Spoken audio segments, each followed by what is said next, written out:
Buenas noches, ¿cómo está? En un lejano marzo del año 2005, bajo el gobierno de Ricardo Lagos, se envió al Congreso un proyecto de ley, el proyecto de ley antidiscriminación.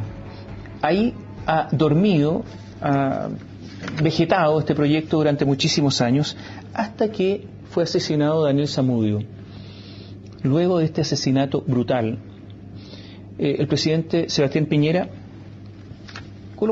impuso la suma urgencia a este proyecto de ley que hoy se está discutiendo. Hoy debería discutirse y si vuelve a sufrir modificaciones va a ir a comisión mixta y se va a demorar aún más pese a esta suma urgencia.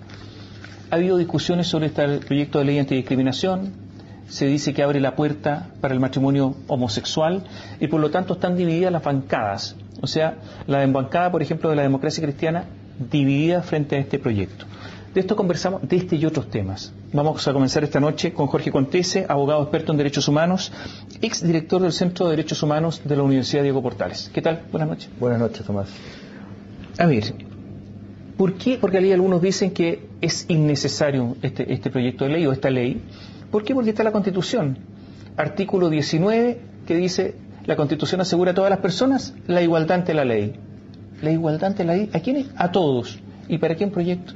¿Para qué una ley si ya está asegurado? Bueno, la propia Corte Suprema es, diría yo, la primera en sostener esta tesis, ¿verdad? Que no es necesario un tipo de regulación legal que plasme a nivel legal y especifique cuáles son las consecuencias que se derivan del principio constitucional de igualdad ante la ley, que está reconocido además por tratados internacionales sobre derechos humanos que obligan a Chile y que por lo tanto también determinan la manera como los órganos estatales pueden ejercer soberanía, es decir, cuáles son las decisiones políticos fundamentales que puede tomar el Congreso respecto a una materia como esta, ¿no? Eso está circunscrito por lo que son estos tratados y el principio constitucional de la igualdad. Lo que ocurre es que los postulados y los principios que están en la Constitución requieren, como tú bien sabes, Tomás, algún tipo de legislación que desarrolle, que le dé indicaciones a quienes les corresponde aplicar la ley, particularmente a los jueces. El caso Tala, del cual también se ha estado hablando mucho últimamente, es un excelente ejemplo en que una legislación aparentemente neutra, no lo es, porque en Chile, cuando los padres viven separados, se favorece a la madre, en el caso del cuidado personal de los hijos, pero una legislación que no se objeta es, sin embargo, mal aplicada por los jueces. Por lo tanto, lo que hay allí es una ley para defenderse de los jueces. Bueno, no son pocas las leyes que se hacen para defenderse de los jueces. O, digámoslo así, para defenderse de lo que son aplicaciones, no solamente el caso de los jueces, también puede ser la agencia administrativa.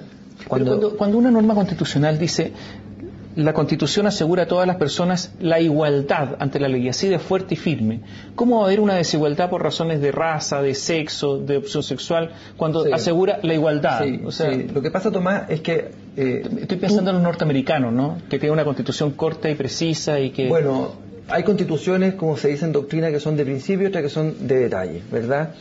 Yo personalmente creo en las constituciones de detalle, hay que sospechar de ellas y no temerle a los principios que se plasman en las constituciones. ¿Qué es lo que pasa? Que en una cultura legal formalista como es la chilena, se entiende y se espera de los jueces una fidelidad respecto de la ley y del derecho que a nivel constitucional cuesta más traducirla y por lo tanto se entiende que la ley permite de mejor manera la realización de esos ideales constitucionales. En el caso particular que tú comentas de la ley antidiscriminación, o el proyecto de ley antidiscriminación, es relevante la distinción que tú señalas entre marzo del 2005 y marzo del 2012. Porque el proyecto de ley que se está discutiendo hoy día en el Congreso es uno bien distinto a lo que inicialmente se presentó por parte del expresidente Ricardo Lagos. Principalmente porque se han eliminado de los objetivos de la ley dos cuestiones que a mi juicio son fundamentales.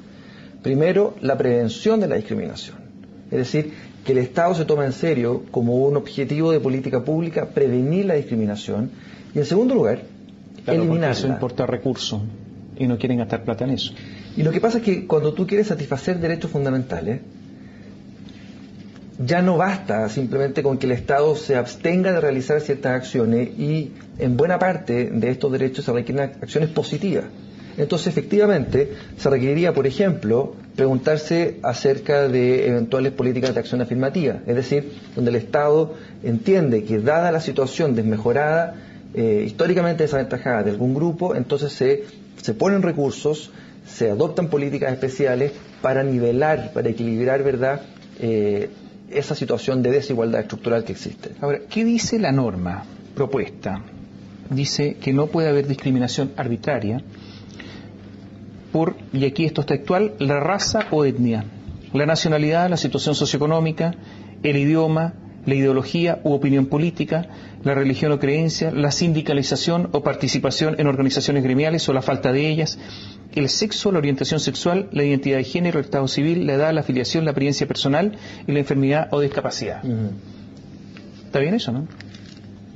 Hay quienes sostienen que enumerar ejemplos sería una deficiente técnica legislativa. Le escuchaba al senador Jovino Novoa, por ejemplo, decir, mire, no es una buena fórmula al utilizar, ¿verdad?, ejemplos como esto, a pesar de que desde el Código Civil de Andrés Bello, es decir, de mitad del siglo XIX, las leyes chilenas contemplan ejemplos, entendiendo que son ilustrativos, es decir, que no son listas taxativas. Yo diría que la mejor interpretación de una ley antidiscriminación lo que tiene que hacer es entender que está prohibido realizar distinciones, digamos, discriminaciones arbitrarias en la jerga constitucional chilena, ¿verdad?, pero discriminaciones en base a cualidades que son adscritas a las personas, ¿verdad? O sea, sobre las cuales nosotros no tenemos control, o bien cualidades que lo que hacen es determinar la personalidad de, digamos, quiénes somos, lo que configuran, digamos, los rasgos de nuestra personalidad y cómo nosotros nos presentamos frente al resto. Pero un ejemplo práctico de todo esto. Un colegio católico que dice que solo acepta a padres casados, no padres separados. Con esta ley, ¿podría tener esa norma? El problema que tenemos con el proyecto que se está discutiendo hoy día, que es distinto al proyecto inicial, es que se establece una norma que, a mi juicio, es de las cosas más problemáticas que he visto en materia de derecho constitucional. Y es lo siguiente. Se le señala a los jueces que siempre se entenderán como razonables las distinciones que se hagan en el ejercicio legítimo de algunos derechos fundamentales que están allí establecidos, entre ellos el caso que tú estás poniendo. O sea, se le quita al juez una cuestión que es de su potestad fundamental, que es ponderar en un caso en que colisionan derechos y decir, mire, si la persona está haciendo uso de su libertad, digamos, religiosa o de contratación o es dueño de un colegio. Pero si usted, Jorge, fuera juez y tuviera que resolver, y el colegio católico dice, yo quiero solamente padres casados, y padres casados de acuerdo a la ley religiosa, católica en este caso, ¿eso atentaría contra la ley o no? Si se trata de un colegio confesional, privado, en un sistema donde hay una educación pública de calidad igualitaria. No, en Chile. Por supuesto, es una discriminación. O sea, atentaría contra la ley. Absolutamente. El problema en Gran Bretaña hubo que cerrar agencias de adopción católicas porque solo exigían parejas heterosexuales. Esa agencia en Chile de adopción católica dijo, quiero parejas heterosexuales y no homosexuales. ¿Atentaría contra, si estuviera vigente esta ley, atentaría contra esa ley? Si tenemos ese inciso, como se está proponiendo hoy día, vamos a tener un problema grave, porque infringe el sentido de la ley, pero tiene esa norma que le quita la potestad al juez para poder hacer lo que tiene que hacer por definición, que es ponderar, que es resolver. Ya, pero hay que a la arbitrariedad del juez. Lo que se busca aquí es justamente defenderse de la arbitrariedad de los jueces, de que piense cualquier cosa un juez. Uno piense uno, el otro piense otra cosa, etcétera. Sí, pero el problema que tenemos tomado hoy día con el proyecto de ley como está redactado es que pasamos de la arbitrariedad del juez a la arbitrariedad del legislador. O sea, cuando tú tienes un legislador que le está diciendo a un juez, usted aquí básicamente no piense, yo le doy ex ante la solución a este caso, entonces lo que usted está diciendo es, usted juez simplemente sea autómata, no juzgue, no haga la labor para la cual le estamos pagando todos. Hay algunos que dicen que frente a la igualdad podría haber un derecho superior, también garantizado constitucionalmente, y que por lo tanto uno de los defectos es que esta ley tampoco establece la primacía del derecho a la igualdad, o de la garantía de la igualdad. A ver, la idea de primacía de derechos en abstracto es una idea que está absolutamente superada, que en alguna época, digamos, en Chile tuvo sustento nada menos que juristas de la talla de José Luis Sea, que fue presidente del Tribunal Constitucional, que entendía que porque los derechos constitucionales tienen un orden, digamos, están numerados los que estaban al inicio. Sí, siempre se entendió que el derecho a la vida, por ejemplo, tiene primacía sobre otro. En el caso del derecho a la vida, yo diría que es distinto, pero yo me refiero a situaciones que son más, digamos, que son diferentes a las del derecho a la vida y que son las que contempla la ley antidiscriminación. ¿Qué pasa? Que el espíritu de la ley efectivamente es cohesionar, digamos, es reivindicar el principio de igual trato y consideración. El problema que tiene la ley, o el proyecto como está hoy día redactado, es que en algunos casos esa primacía de la igualdad no va a existir nunca. Porque le dice al juez, usted siempre considere estas distinciones como razonables. No lo piense. Tenemos que hacer un alto. Volvemos en un instante. Vamos a cambiar de tema. Vamos a hablar del pueblo Rapa Nui, sus derechos humanos, y sí que tienen derecho a la autodeterminación. Volvemos en un instante. Jorge Contés es abogado y ex director del Centro de Derechos Humanos de la Universidad Diego Portales. A ver, me llama mucho la atención de lo del pueblo Rapa Nui. ¿Por qué? Esto quedó una pregunta pendiente. Porque se están conmemorando más que celebrar, no se celebran las guerras, conmemorando 30 años de la Guerra de las Malvinas. ¿Y qué dicen los británicos? Bueno, ahí están los Kelpers, autodeterminación por favor. ¿Cuándo llegaron los británicos? En 1835. ¿Cuándo llegó Chile a Rapa Nui? En 1888, muchísimo después. O sea, podría ser un tema incluso más reciente que el tema de los británicos en Malvinas. Los Kelpers son descendientes de británicos, 4 o 5 generaciones. No, allá hay un pueblo que está ahí. Mi pregunta es, desde el punto de vista de los derechos humanos, ¿los Rapa Nui tienen derecho a la autodeterminación y decirles chilenos fuera? El que tengan derecho a la autodeterminación, digamos, no implica necesariamente chilenos fuera. De acuerdo al 169.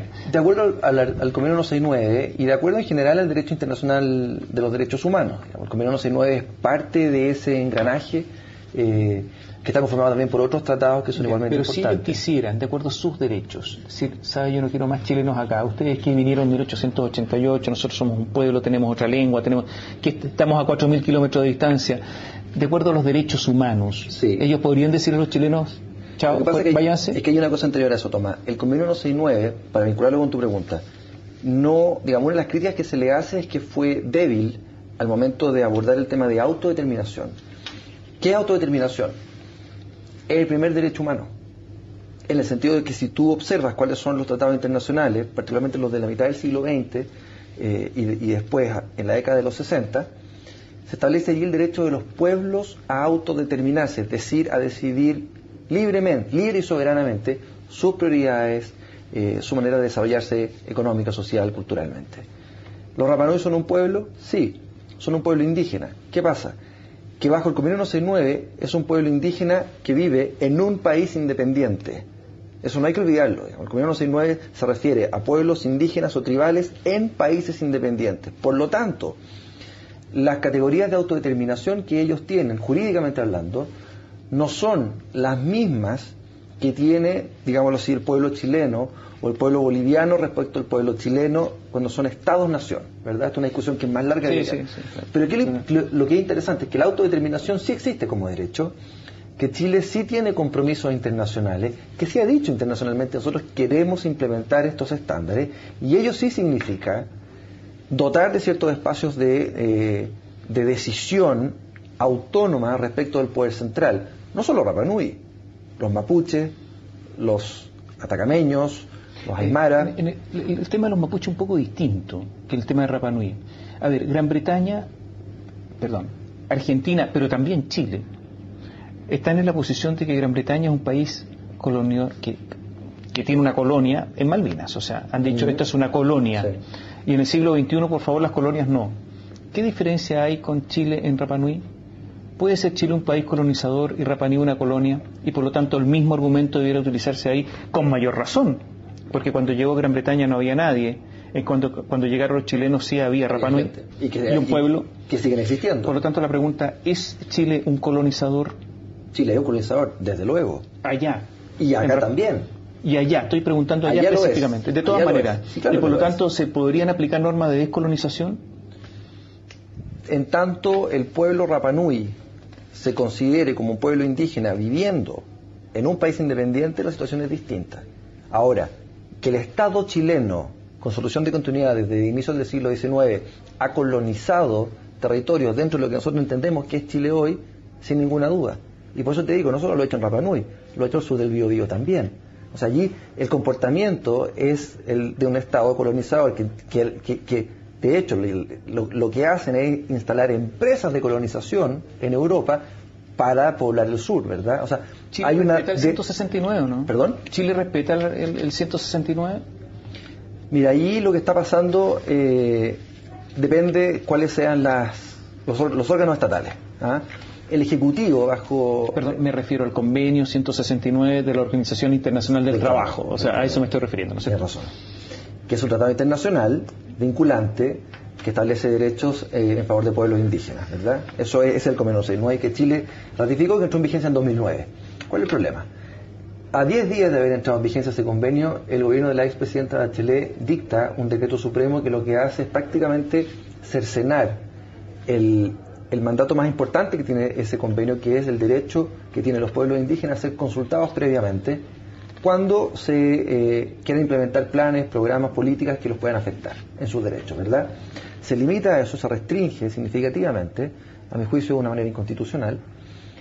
Y luego, ¿qué es lo que pasa? Evidentemente se producen casos, no hay claridad en la regulación, no se sabe bien cómo se debe implementar la consulta, todavía estamos en eso, se van de los jueces. Y los jueces, digamos, la jurisprudencia en Chile ha ido variando y pasamos de tener sentencias de la Corte Suprema en que entendía que con las normas de participación ambiental, que son muy criticables, ¿verdad?, respecto de los estudios de impacto ambiental y las declaraciones de impacto ambiental, en los casos de estudio, decía la Corte inicialmente hace un par de años, se satisfacen los estándares del convenio 169, de la consulta. Hoy día eso no es así. Y la última sentencia, que no tiene más de una semana, dice, usted, si quiere una resolución de calificación ambiental, tiene que realizar un estudio de impacto ambiental si que hay comunidades indígenas involucradas, y ese estudio tiene que contar con los estándares del convenio 169. Por lo tanto, uno está observando un desarrollo de la jurisprudencia que está progresivamente reconociendo derechos y que está trabajando en las sombras de la regulación estatal. Eso es lo grave a mi juicio, que el Congreso Nacional y el Ejecutivo no están haciendo el trabajo que tienen que hacer al momento de implementar este convenio para dar certeza a los pueblos indígenas, a los inversionistas nacionales, extranjeros, digamos en general a todos los involucrados. Vamos a hacer una pausa, vamos a volver con preguntas y respuestas rápidas, entre otras el caso Atala, en que usted, Jorge, fue abogado, justamente de la jueza Karen Atala, pero además, por ejemplo, ¿son públicos o privados los correos electrónicos del ministro Larroulet? Volvemos en un instante. Jorge Contessa nos acompaña esta noche, nos queda poco tiempo, es abogado de Karen Atala, la jueza que obtuvo fallo favorable internacional en la Corte Interamericana de Derechos Humanos hace pocos días y que condenó al Estado chileno a varias cosas, pero también a ciertos pagos y reconoció sus derechos. El marido, Jaime López, el ex marido de Karen Atala, ha dicho que él no fue escuchado, él y que no fueron escuchados sus hijas. Y que las hijas fueron escuchadas al final cuando ya estaba prácticamente todo resuelto como una especie de formalidad. Y que por lo tanto él dijo, yo tenía algo que decir también acá. No, este es un caso en contra del Estado chileno, no es un caso sobre la tuición de las hijas, es un caso en el cual la Corte Interamericana examina si es que al momento de decidir sobre la tuición, podría haber sido un caso como cualquier otro, se respetan o no las garantías del debido proceso y se discrimina o no a una persona en base a su orientación sexual. Ese es el caso. ¿Haber establecido alguna resolución sobre la tuición? ¿La Corte Interamericana? Sí. No, porque la Corte Interamericana no es un tribunal de tercera o cuarta instancia, es decir, es un tribunal que no entra a examinar la situación en el fondo, digamos, lo que se está discutiendo por los tribunales domésticos, y entiende, en este caso lo dice en particular, que esa es una materia que le compete a los tribunales de familia, que son los que tienen inmediación. Ahora, el tribunal dijo que no había problemas en la legislación chilena, no dijo eso, sino que un problema de interpretación de la norma. Así es, porque la norma en Chile lo que dice es, mire, en caso en que los padres vivan separados, vamos a preferir el cuidado personal a la madre. Uno podría decir que eso es una discriminación. Eso iba a decir, eso es discriminación, ¿no? En los tiempos que se viven. O sea, esa ley... Estaría esperando el alegato, porque si alguien es discriminado en Chile hoy día, en caso en que los padres vivan separados, son los hombres. Somos los hombres. Pero no está en discusión eso en este caso, ¿verdad? Entonces la Corte Interamericana lo que dice es, en el contexto de una legislación como esa, que no hace una discriminación, digamos, en abstracto, salvo esto, pero no es tema, digamos, del litigio, la condena y la orden de la Corte Interamericana es que los jueces se capaciten, se entrenen, que puedan acercarse de mejor manera al fenómeno de la discriminación por orientación sexual, por identidad de género. Entonces la Corte Interamericana entiende bien cuál es el problema y dice, no está en la legislación, está en los jueces. Como por ejemplo, a diferencia del caso de la última tentación de Cristo, que tú recuerdas, una de las cosas que dijo la Corte Interamericana fue, Chile, usted modifique su constitución, nada menos, su constitución. Y Chile lo hizo. Por lo tanto, la Corte entiende cuando los casos tienen que ver con mala legislación o mala legislación a nivel de la propia Constitución, y por lo tanto ordena esas enmiendas, o como un caso como este, en que dice, no, el problema no radica allí, radica en la aplicación. Y por lo tanto, usted establezca programas de capacitación que den garantías de que los jueces van a tener una comprensión más compleja del asunto. Algunas preguntas y respuestas rápidas, se nos va el tiempo, cambiamos totalmente de tema. Los militares condenados por derechos humanos, ¿pueden recibir el beneficio de la amnistía o de un indulto en este caso? ¿Un indulto? Depende de cuál sea el indulto. La amnistía, la propia Corte Interamericana ha dicho, es contraria a los pactos internacionales. ¿Un indulto, o sea, en forma particular? En forma particular hay que estudiar caso a caso, digamos. ¿Pero podría, por ejemplo, el general Contreras recibir un indulto? Depende cuál sea la situación, pero yo creo que hay una condición de prioridad en contra respecto a personas que han cometido los crímenes más graves respecto a los derechos humanos. ¿La ley de seguridad del Estado responde como norma penal a los estándares internacionales? No. ¿O los tipos penales? Hay variedad, hay lesiones al principio de tipicidad y de legalidad, es decir, son tipos penales abiertos que son que no están claramente determinadas cuáles son las conductas, lo mismo que la ley antiterrorista. Los correos electrónicos del ministro Larroulet. Esto es un tema que es absolutamente vigente. Ministro, sí. Secretario General de la Presidencia, Cristian Larroulet. Se ha dicho que son públicos, todos los correos electrónicos de su computador. Uh-huh. ¿Son todos públicos? Él es un servidor público y digamos, cuando uno lo escucha alegar derechos fundamentales como la inviolabilidad de la correspondencia privada, uno se pregunta si realmente le entiende que él es un servidor público y que esa cuenta, no estoy hablando de su Gmail o su Hotmail que él tendrá, que esa cuenta él la tiene porque nos sirve a nosotros. Es difícil justificar que esa sea una información privada. Muchas gracias por acompañarnos esta noche. Se nos fue el tiempo. Gracias. Jorge Contese, abogado experto en derechos humanos, nos acompañó esta noche. Buenas noches, gracias.